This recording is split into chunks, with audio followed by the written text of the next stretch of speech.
Oh, are you ready? Here we go. The story as if Iris told it. I reached for my 12-disc OCD edition of Blade Runner. You know, this time I was going to synchronize it with Pink Floyd's Wish You Were Here.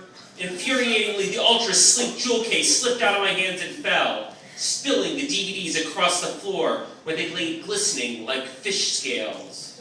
No, scratch that.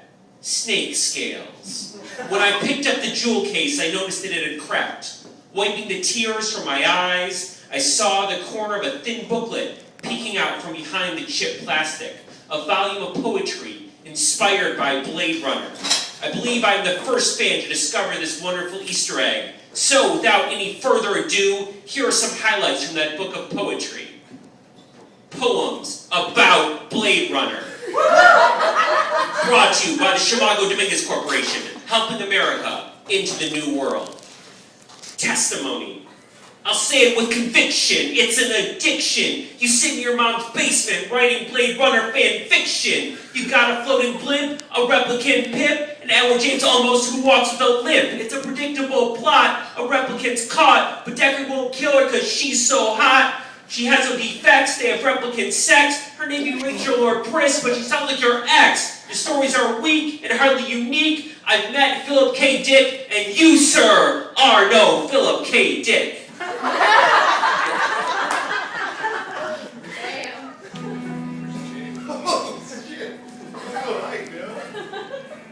Old Blade Runner magic. He say you Blade Runner. Tell him I'm eating. What are you doing? Arresting you, that's what. I don't work here anymore. Okay, checked and cleared. Have a better one. Manufactured skin. The owl, the snake, both were fake. Or the tortoise and the sun. Hope you like your turtles well done. Well, then the orange spider with the green legs. Done in by 100 little eggs. What about the dove in hand? It was grand, but definitely planned. And the unicorn, while he was asleep, yeah, but where the hell were the electric sheep? A little quieter, different album. Please? In a different album, too. What? Your sound sucks. A new life waits off-world today. Let's go there without delay. Brought to you by the Chimago Dominguez Corporation. Emotional response. Questions. Is this to be an empathy test? Have humans abandoned empathy? If the machine finds a blush, the iris, what then? And if the machine doesn't work, what if the paranoid androids stop feeling? Have you ever retired a human by mistake? Someone who cared too much. What then? Is empathy a new hazard? Something to be shot in the back? Did you ever take the test yourself? What if you start sympathizing with your prey? What then? Would that make you more human or less? Is there a continuum from cold killer to warm smuggler? Aren't you the good man? But are you sure you are a man? How can it not know what it is? But then again, who does? If only you could see. Ha, yes, so little time. Ha, yes, so beautiful. Ha ha, beautiful indeed. Where did you come from? You not come here illegal. Hey, what are you doing? Those are my eyes, freezing. I just do eyes, see? Just eyes. I don't know answers. Very cold. Very cold.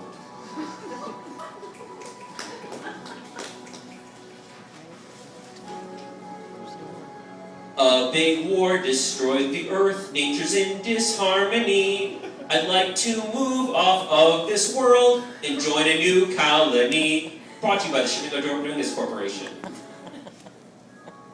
Is this testing whether I'm a replicant or a lesbian, Mr. Deckard? I wanted to see you, so I waited. Do you mind if I smoke? Kiss me, I want you.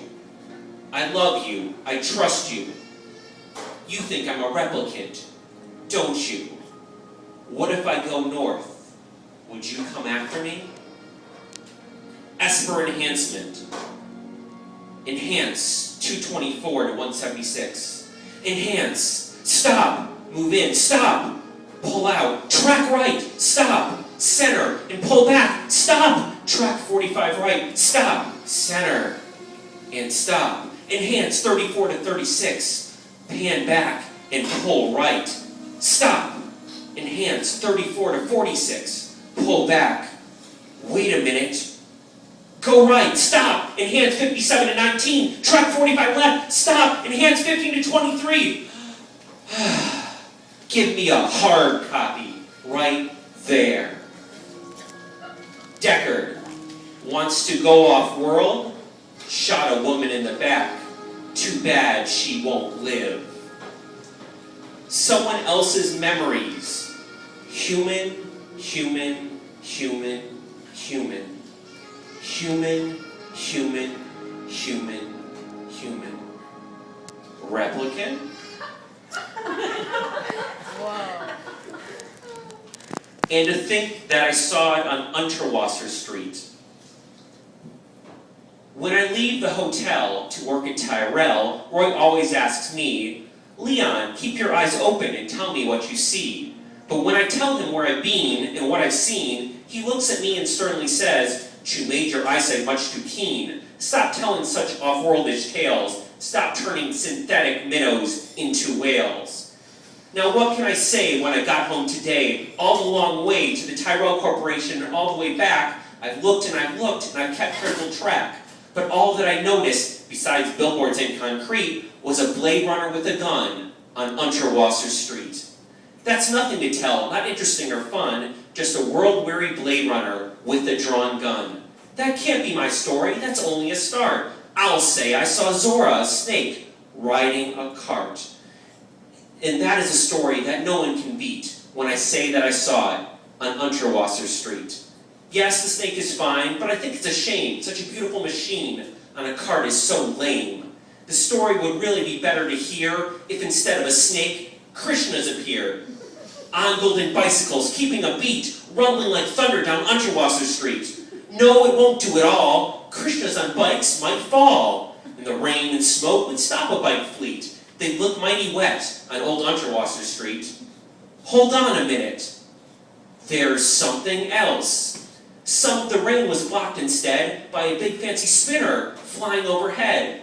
The rain and the spinner, say, anyone could think of that. Pris, or Zora, or the new guy named Nat.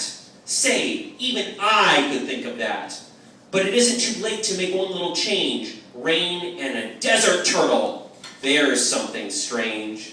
Say, that makes a story that no one can beat when I say that I saw it on Unterwasser Street. But now I don't know, it still doesn't seem right. Graffiti and gas fires in the middle of the night? But what about the sounds of my urban blight? Only in San Francisco, not in Los Angeles. Boomboxes are blasting Vangelis. Vangelis so good it should be on CD. Or here in the future, we call it MP3. We've got synthesizer music, but what about the rain? I'll bet light bulb umbrellas would make everyone try again. But now, with all the pedestrians, what worries me is, unless there's something I can fix up, there will be an awful traffic mix-up. Talking don't walk signs should do the trick to guide people in cars where traffic is thick. They'll never crash now, they'll race at top speed, with Captain Bryant himself taking the lead. Taffy is there, and he thinks it's grand. He raises his glass as I pass by his stand. Abdul Hassan is there, with his anemoids too. Shiny red eyes under neon signs that are blue. And that is a story that no one can beat when I say that I saw it on Unterwasser Street. With his off-world ads, a blimp appears and dumps out confetti, and everyone cheers. And that makes a story that's really not bad, but it still could be better. Suppose that I add a Chinese man who eats with sticks, hockey mask geishas, turning tricks, midgets in goggles, stealing some chrome. No time to take precious photos, I'm almost home. I swung around the corner and dashed through the gate, elevator to 1187, and I felt simply great, for I had a story that no one could beat, and to think that I saw it on Unterwasser Street. But Roy said quite calmly, "Just sit down and tell me all the sights you saw at Tyrell." There was so much to tell I just couldn't begin. Roy looked at me sharply and Anne did not grin. I was so overwhelmed my mind turned to mud. I forgot to tell Roy about the windows and blood, about the Blade Runner pursuing his prey, and Zora was shot while running away. Instead, I just sat there mumbling in my seat, finally saying, "Nothing ever happens on Unterwasser Street." Thank you.